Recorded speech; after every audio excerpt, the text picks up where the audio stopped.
दोस्तों इंडिया में मैं कहूँ सबसे जो टफ काम है वो है घर की कंस्ट्रक्शन करना, हाउस कंस्ट्रक्शन करना। और इसमें काफ़ी बड़ा योगदान कुछ कॉन्ट्रैक्टर क्या करते हैं, आपको फुलिश सुजेशन देते हैं, बेवकूफ़ बनाते हैं। क्यों बनाते हैं? वो बनाते इसलिए हैं कि उनका मटेरियल बचे, उनका पैसा बचे और वो ज़्यादा से ज़्यादा प्रॉफिट कमा सके।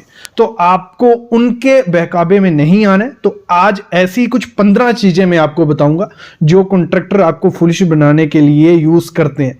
तो जो सबसे पहला सुजेशन मैं दूंगा वो है चीज़ होती है जब फुटिंग या एक्सकवेशन या प्लिंथ बीम हो रहा है, वहां जो फिलिंग की जाती है सैंड, वो आपको मुरम प्रोवाइड करनी है। आपको कभी भी पत्थर वाली मिट्टी वो नहीं करना, क्योंकि सेटलमेंट, वो सबसे ज़्यादा जो सेटलमेंट होती है वो होती है जो आप डायरेक्ट वो मिट्टी डाल देते हो, ना उसमें रोलर फेरते हो, ना कॉम्पैक्शन करवाते हो, ना फ्लडिंग करते हो, तो वो बाद में बैठती है। अगर बाद में वो 50 कोई 2 इंच भी बैठी ना, आपके घर में नीचे से ऊपर तक क्रैक आ जाएगा, तो वो चीज़ अच्छी नहीं है। तो आपको प्रॉपर जो मुरम फिलिंग करवानी है, प्रॉपर कंपैक्शन और उसमें फ्लडिंग करवानी है।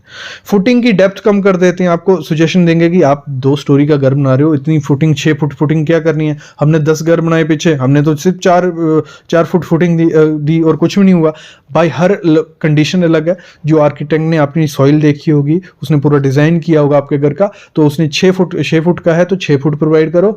नेक्स्ट चीज आपको जो करनी होती है वो करनी है आपको, देखो जब भी आप ड्राइंग लेके आते हो, जो तेज कॉन्ट्रैक्टर रहते हैं वो क्या बोलते हैं आपको कि ये जो आर्किटेक्ट है या स्ट्रक्चरल इंजीनियर है, इसने जो स्टील मेंशन किया ये बहुत ज्यादा एक्स्ट्रा स्टील प्रोवाइड किया इसने। ये तो हम कब से घर बना रहे हैं, इतना स्टील हमने देखा नहीं।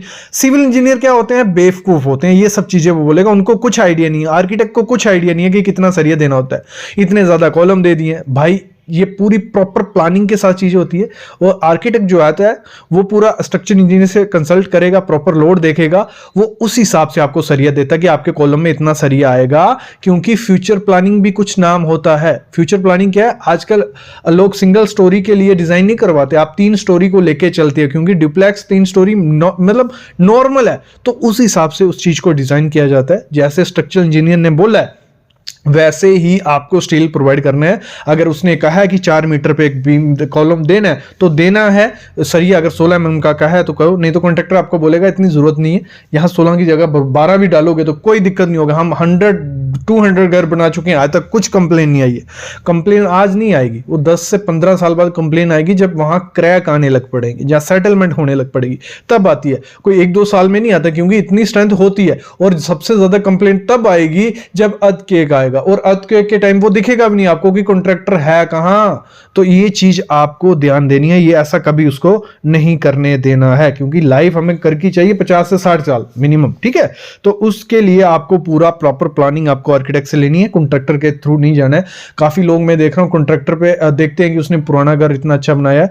तो मेरा जो पुराना घर है उसका भी यही हाल है। जो पुराना कॉन्ट्रैक्टर था, कॉन्ट्रैक्टर से राय ले ली और घर की ऐसी हालत है कि मैं बता नहीं सकता हूं। नेक्स्ट जो आपको देना है वो स्लैब को रिलेटेड है कि जो कॉन्ट्रैक्टर क्या बोलते हैं, जो थिकनेस स्लैब की है वो आप 4 रखिए, 5 इंच रखिए, कोई दिक्कत नहीं है। देखो भाई 4-5 इंच कभी भी स्लैब की थिकनेस मत रखना। थोड़े दिन बाद क्या होगा, वो थोड़ी मतलब आपका क्रैक्स आने लग पड़ेंगे, लीकेज के चांसेस बढ़ जाते हैं। तो आपको बाद में जो वाटर प्रूफिंग करवानी है छत पे, इससे अच्छा आप जो थिकनेस है 6 इंच रखिए। 6 इंच थिकनेस काफी अच्छी है। उसमें आप स्लोप भी दे सकते हो प्रॉपर। अगर 4 से 5 इंच स्लोप थिकनेस रखोगे, मोटाई रखोगे स्लैब की, तो स्लोप कहां दोगे भाई? जहां ऊपर आपने 4 इंच दी, नीचे नीचे आते तक तो कुछ बचेगा ही नहीं। तो आपको मिनिमम 6 इंच रखनी है कि प्रॉपर स्लोप दे सको, ड्रेनेज प्रॉपर हो, पानी हमेशा छत से नीचे आ जाए, ऊपर रुके नहीं। तो इसलिए आपको थिकनेस का भी ध्यान रखना है। तो कॉन्ट्रैक्टर आपको बोलेंगे, फुलिश बनाएंगे कि इतनी जरूरत नहीं है, आपका बहुत खर्चा बचेगा अगर आप इतनी थिकनेस देते हो। और जब वो थिकनेस दे रहे होते हैं तब भी ध्यान रखना है कि प्रॉपर उन्होंने जो मार्किंग है वो की है कि नहीं। नेक्स्ट चीज जो होती है वो वॉल को लेके होती है। मतलब इसमें बहुत खेलते हैं कॉन्ट्रैक्टर। वो बोलते हैं कि अगर आप फ्रेम स्ट्रक्चर बना रहे हो, आप कॉलम बीम वगैरह दे रहे हो, तो दीवार की कोई जरूरत नहीं है। इंजीनियर्स ऐसे बोलते हैं कि लोड तो ट्रांसफर होगा, लेकिन भाई मेरे सुनो, फ्रेम स्ट्रक्चर है, कोई दिक्कत नहीं है, लेकिन बाहर की जो दीवारें होंगी, पार्टीशन जो अंदर के रूम डिवाइड कर रहे हो, बाथरूम डिवाइड कर रहे हो, वहां 4 इंच की दो, कोई दिक्कत नहीं है, कोई कुछ नहीं बोलता।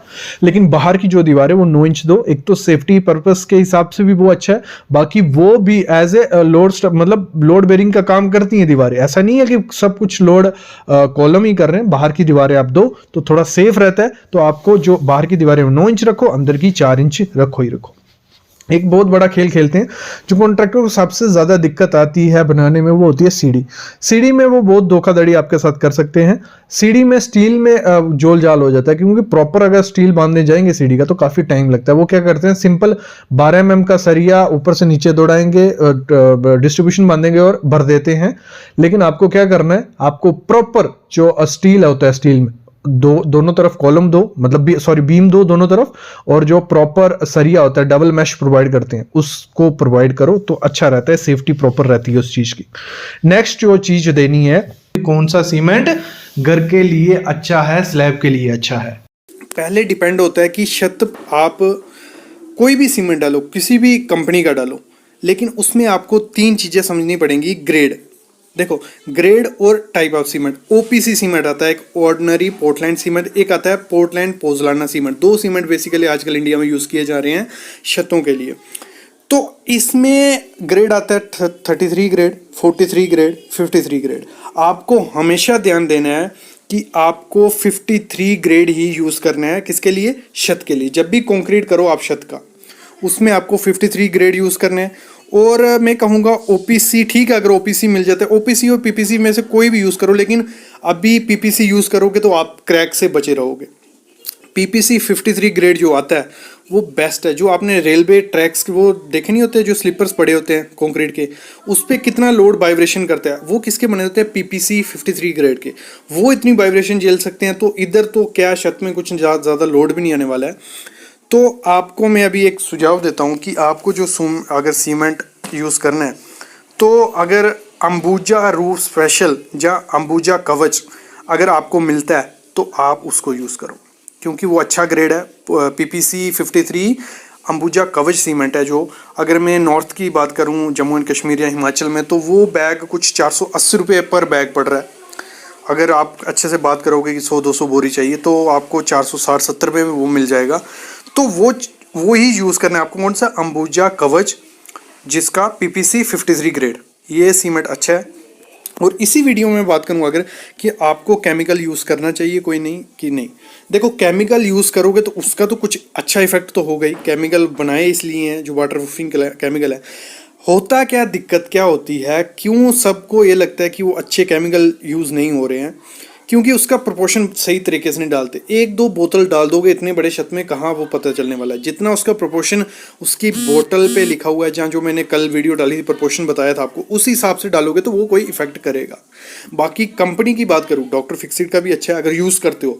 अगर फॉस्रोक का मिलता है, निटो उसका सिक्का का मिलता है, वो डालोगे, लेकिन प्रोपोर्शन के साथ तो अच्छा है। अगर नहीं डालना है तो आप क्या करो, जो मैंने बताया ना, जो वाटर प्रूफिंग सीमेंट आ रहे हैं, क्योंकि हर चीज़ के लिए आजकल मार्केट में सीमेंट है। प्लिंथ के लिए अलग, चनाई के लिए अलग, प्लास्टर के लिए अलग, रूफ के लिए अलग।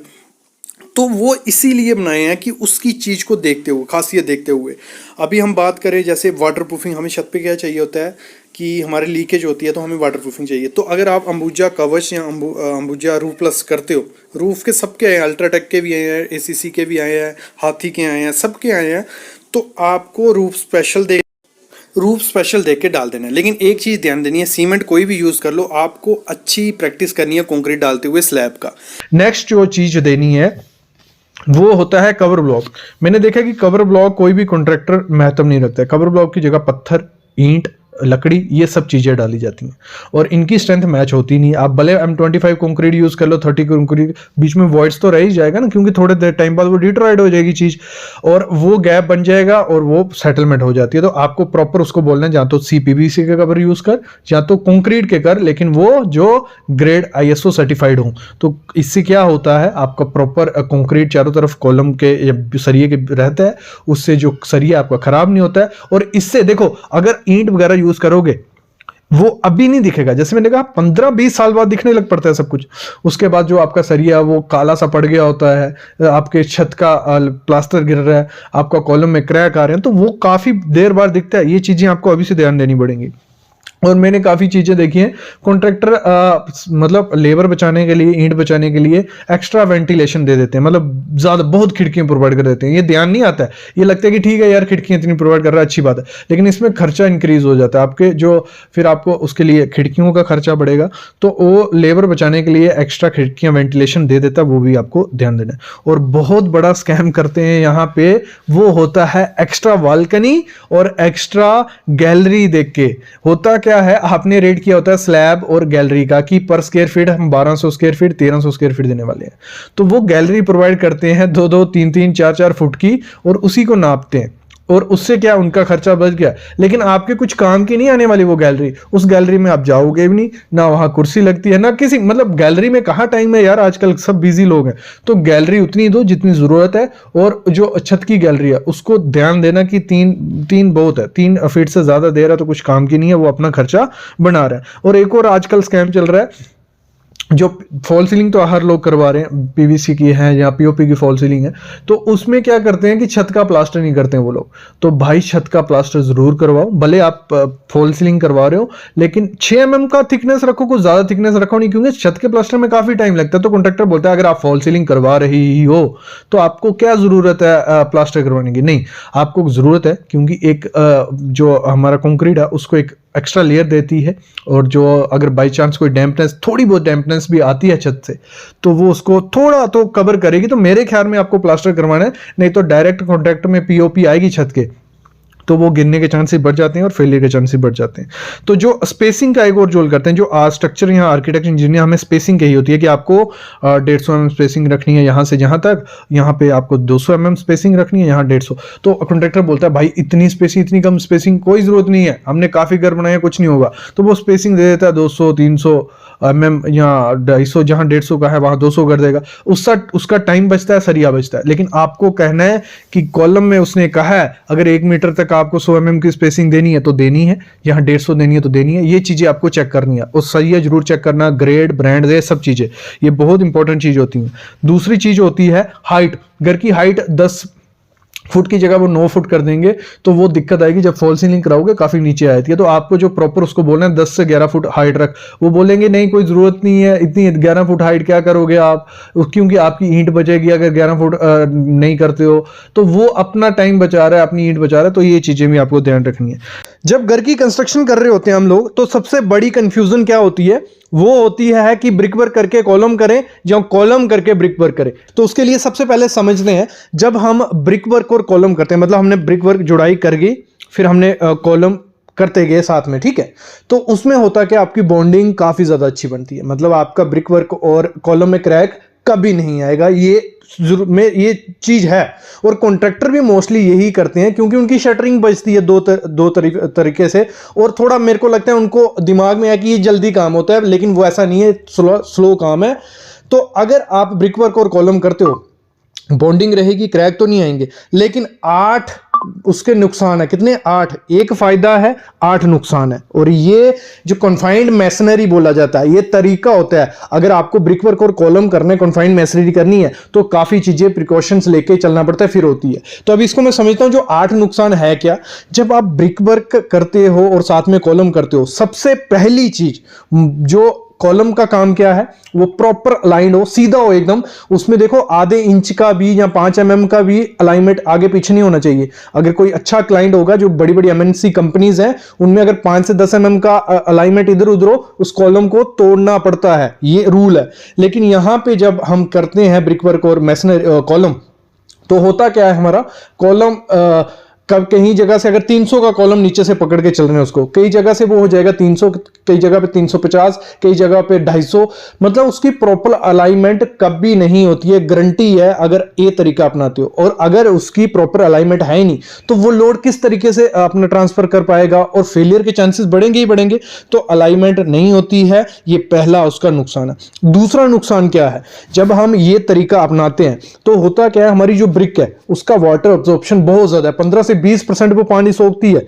और यहाँ तो पानी उसको पिलाना, कैसे पिलाते हैं ब्रिक वर्क को, कोई उसकी तराई नहीं होती है, पहले उसको एक बाल्टियां जग फेंका और ब्रिक लगा दी, और उसकी तराई की नहीं की किसी ने नहीं देखा। 10 दिन तराई भी करोगे ना और तब भी वो पानी सोखेगी। और जब हम कॉलम कास्ट करते हैं, दोनों तरफ शटरिंग लगा दी, बीच में हमने कंक्रीट डाल दिया, जो मैसनरी होती है जहां बीच में जो मोटार है वो पूरा पानी कंक्रीट का सोख लेती है। और जब कंक्रीट को पानी नहीं मिलेगा, जैसे मैंने कल बताया, तो वो 50% उसकी स्ट्रेंथ कितनी डिक्रीज होती है, 50% अगर उसकी स्ट्रेंथ डिक्रीज हो गई तो बचा क्या, कुछ नहीं बचा। अगर M20 का ग्रेड यूज कर रहे हो, कंक्रीट यूज कर रहे हो, तो वो 10 नहीं बचा, और 10 का कॉलम कहां टिकेगा। तो आपको ये नुकसान भी सहना पड़ेगा कि आपका पानी जो ब्रिक होगी वो सोख लेगी जब कंक्रीट कर रहे होंगे, और जब बाद में तराई भी करोगे तब भी ये दिक्कत रहेगी। दो गलतियां रहती हैं।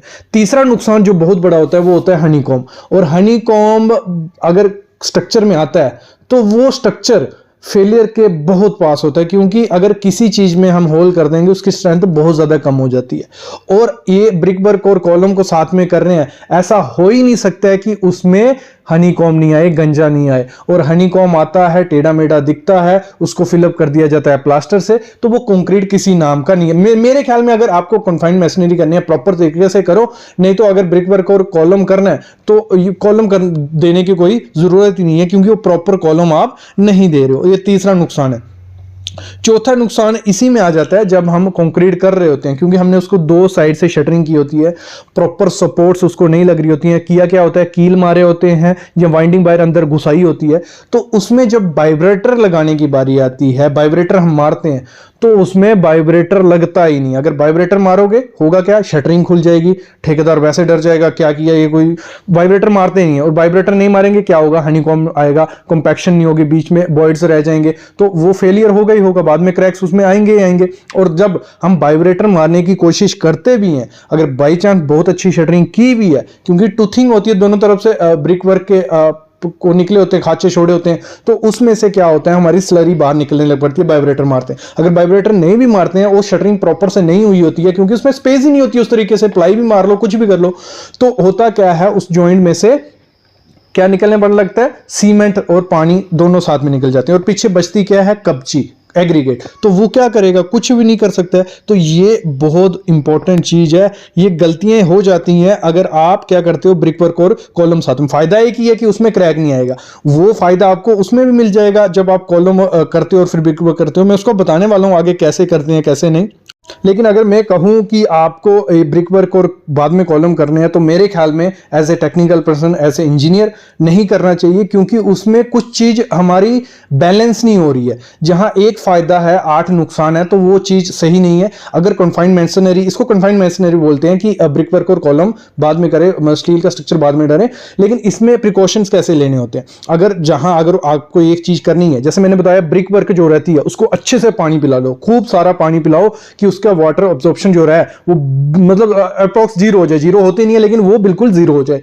दूसरी चीज जो आपको शटरिंग करनी है, जब प्रॉपर शटरिंग करनी है और बीच में डालना है फोम, दोनों तरफ आपको साइड पे फोम डालना है कि आपकी प्लाई में से स्लरी बाहर नहीं निकले। तीसरी चीज, आपको प्रॉपर उसमें वाइब्रेटर डालना ही डालना है। चौथी चीज, जब आप ब्रिक वर्क कर रहे हो तो आपको पूरी अलाइनमेंट रखनी है कि आपका कॉलम जो नीचे से लेके ऊपर तक सेम होना चाहिए। तो ये चीजें पॉसिबल नहीं होती हैं, कॉन्ट्रैक्टर नहीं कर पाता क्योंकि इसमें टाइम जाता है, तो ये चीज नहीं करनी चाहिए। अभी आते हैं कॉलम, अगर हम पहले करते हैं तो फिर ब्रिक वर्क करते हैं, क्या होता है। देखो, सबसे पहला नुकसान जो देखा जाता है वो होता है कि जब हम कॉलम कर देते हैं, ब्रिक वर्क करते हैं, तो दोनों में जो बॉन्ड होती है, तो जॉइंट बनता है आरसीसी और ब्रिक वर्क में, मतलब दोनों का, वहां क्रैक्स आते हैं। क्यों आते हैं, उनको सही कर सकते हैं, क्योंकि इसमें नुकसान एक है, फायदे 8 है। ठीक है, समझ रहे हो। फायदे 8 क्या है, जब आप ब्रिक पहले कॉलम करते हो तो प्रॉपर अलाइंड रहता है, पूरा सीधा कॉलम रहेगा। जो लोड होगा वो प्रॉपर, स्ट्रक्चर मेंबर का काम क्या है, फ्रेम स्ट्रक्चर का काम क्या है, जो लोड आएगा वो प्रॉपर डिस्ट्रीब्यूट करेगा, ट्रांसफर कर देगा नीचे। ठीक है, तो जब आप पहले कॉलम करते हो, ब्रिक वर्क करते हो, जो उसमें जॉइंट होता है उसमें 2 चीजें यूज कर सकते हैं, एक चिकन मैश और फाइबर मैश। अगर चिकन मैश और फाइबर यूज किया है तो क्रैक के चांसेस 50% डिक्रीज हो गए। 50% डिक्रीज हो गए, 50 और करने हैं। 50 कैसे होंगे, जब आपने कॉलम खोला, ठीक है, उसके दूसरे दिन उस पे हॉकिंग करना स्टार्ट कर दो, टाचा मारना स्टार्ट कर दो, थोड़ा थोड़ा टाचा मार दो जहां जॉइंट आने वाला है वहां। जब आपने रफ कर दिया उस एरिया को, टाचा मार दिया, फिर उस पे जब ब्रिक वर्क करोगे तो वहां पे नीरू लगाओ, मतलब जो हमारा स्लरी रहती है एक अच्छी 1:1 की स्लरी बना के उस पे लगाओ और प्रॉपर उसमें ब्रिक वर्क चिपकेगी, अच्छे से लगेगी। और उसके बाद हमें चिकन मैश लगानी ही लगानी है, तो हमारा 100% क्या हो गया, वहां क्रैक नहीं आएगा। और फिर भी अगर आप उससे डर रहे हो तो आप क्या कर सकते हो, डॉवेल्स छोड़ सकते हो। जैसे हमारा 3 मीटर हाइट का हमारा कॉलम है तो 1500 mm पे एक डॉबल छोड़ दो, 8 mm का सरिया बाहर निकाल दो उस तरीके उधर से, तो वो ब्रिक वर्क में जब जाएगा, जब जॉइंट बनेगा तो कुछ चांसेस ही नहीं है कि वहां क्रैक आए। इससे क्या होगा, क्रैक हमारा खत्म हो गया, लोड प्रॉपर से डिस्ट्रीब्यूट हो रहा है, प्रॉपर से हमारी कॉलम की क्यूरिंग हो रही है, प्रॉपर से आप वाइब्रेटर मार सकते हो। और ये रिच प्रोसेस होता है एक कंस्ट्रक्शन का, और इसमें आपको कोई दिक्कत नहीं आएगी। तो मेरे ख्याल में एज ए इंजीनियर मैं सजेस्ट करूंगा कि आप कॉलम पहले कास्ट करो, फिर ब्रिक वर्क करो, फिर स्लैब डालो, कोई दिक्कत नहीं है।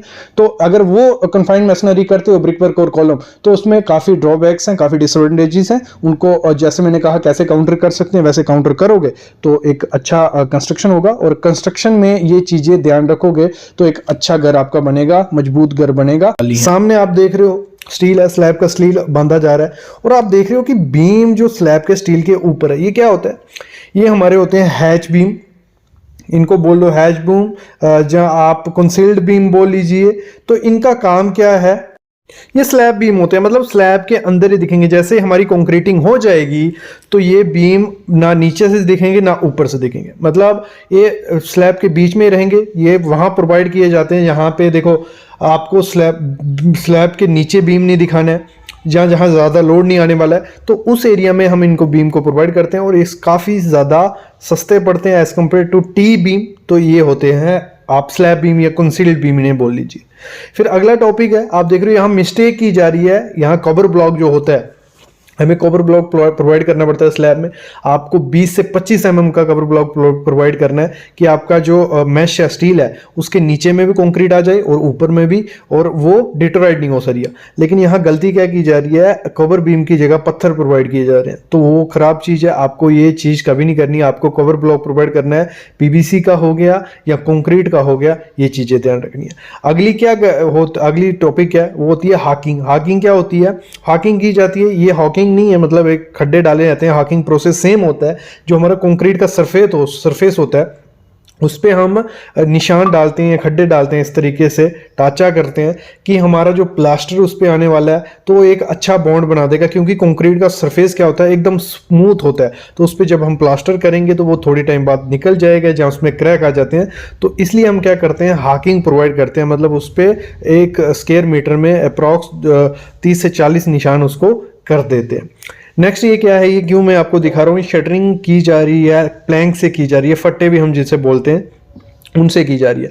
तो इसका क्या, इसमें सीखने वाली क्या चीज़ है, इसमें ये है कि जब ये शटरिंग की जाती है तो इसमें जो हमारी स्लरी होती है उसकी लीकेज की काफ़ी ज़्यादा प्रॉब्लम देखने को आती है। मतलब हमारा सीमेंट जो होता है पानी के साथ मिलके नीचे चला जाता है और ऊपर रह जाती है सिर्फ एग्रीगेट और सैंड, तो इस की स्ट्रेंथ काफ़ी ज़्यादा कम हो जाती है। तो आपको हमेशा जो शटरिंग करनी है वो आपकी MS प्लेट से होनी चाहिए या प्लाई से होनी चाहिए। थोड़ी कॉस्टली पड़ती है लेकिन आपका जो स्ट्रेंथ होगा स्लैब का वो बहुत ज़्यादा होगा एज कम्पेयर टू ऐसी शटरिंग से।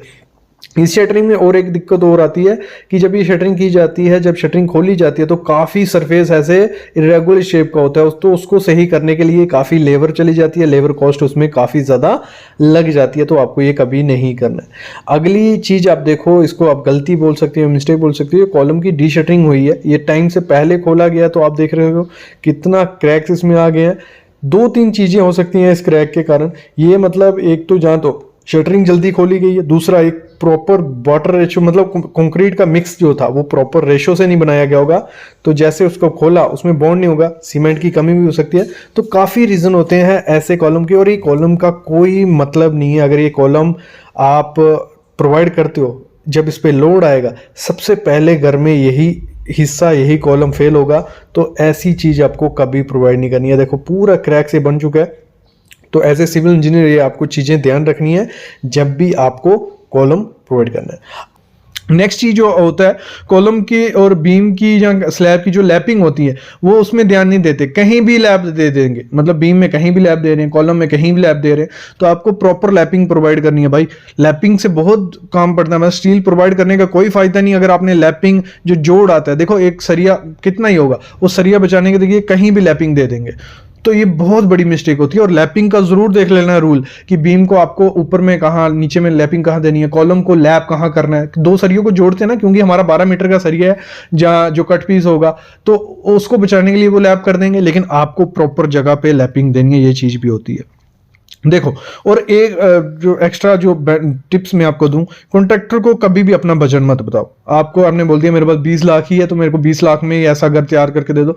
एक चीज मैं मस्ट कहूंगा, कॉन्ट्रैक्टर को कभी भी ना अपना बजट मत बताओ यार। अगर बजट बता रहे हो तो वो उसी हिसाब से आपका माइंड सेटअप कर देगा, ये चीज लगाओ, ये लगाओ। वो जो 20 लाख होगा ना, वो 20 लाख तो लगा ही देगा, 10 लाख एक्स्ट्रा लगवाएगा। तो आपको अपना बजट कभी नहीं बताना है कॉन्ट्रैक्टर को, जो मोल भाव हो वो कर लो, बाकी उसको कभी नहीं बताना है कि आपने ही हमारा काम करना है, मेरे पास आप ही एक कॉन्ट्रैक्टर हो। नहीं बोलना, मेरे पास 3 ऑप्शन है, लेकिन जो देखता हूं मैं जो अच्छा लगेगा, तो इस चीज को काउंटर करने के लिए वो अच्छी क्वालिटी भी प्रोवाइड करेगा, अच्छी चीजें भी आपको देगा। तो ये चीज भी बहुत इंपॉर्टेंट होती है। कभी भी उसको ये मत बोलना कि कम पैसे में कर दो, तो वो क्या बोलता है आपको, अगर आप बोलोगे कम पैसे में कर दो, थोड़ा कम कर, वो बोलेगा आपको एक लिए स्कीम है, आप टोटल पेमेंट साथ में कर दो, हमें 15% डिस्काउंट कर दूंगा। जब ये चीज़ बोलोगे तो वो आपका काम बीच में रोक के जा भी सकता है। दूसरा, आपका क्वालिटी भी खराब कर सकता है, क्योंकि आपने पूरा मटेरियल एक साथ दे दिया उसको। और पेमेंट उतनी ही दो जितना वो काम करता है, उससे कम ही पेमेंट दो, ज़्यादा पेमेंट कभी नहीं देना। और एग्रीमेंट जरूर करो, आपको फुलिश बना देगा, एग्रीमेंट की क्या जरूरत है, मैंने काफी घर बनाए। तो एग्रीमेंट करके रखो, ये मटेरियल लगाओगे, ये चीजें करोगे, इस पे वीडियो है वो जरूर देखना, बहुत अच्छा एग्रीमेंट उसमें मेंशन है, कैसे कैसे आपको पेमेंट करनी है, कैसे एग्रीमेंट देने। जिसको वो चाहिए भी होगा तो हमारा व्हाट्सएप ग्रुप है, टेलीग्राम ग्रुप है, उसमें डाला रहता है थोड़े थोड़े टाइम बाद, तो वो भी आप देख लेना। तो ये 15 से 20 चीजें होती हैं। अगर ये 15 से 20 चीज़ें में आप बच गए तो अच्छा। ये तो आरसीसी का था। अगर फिनिशिंग के आइटम में आपको क्या क्या सजेशन मिल सकते हैं, क्या आपको बेवकूफ़ बना सकते हैं, उस पर वीडियोस चाहिए होगी, आप कमेंट करना, मैं ज़रूर ले आऊँगा। और प्लीज़ यार थोड़ा प्यार दो, शेयर करो, दोस्तों के साथ शेयर करो, और चैनल को जरूर सब्सक्राइब करके रखो।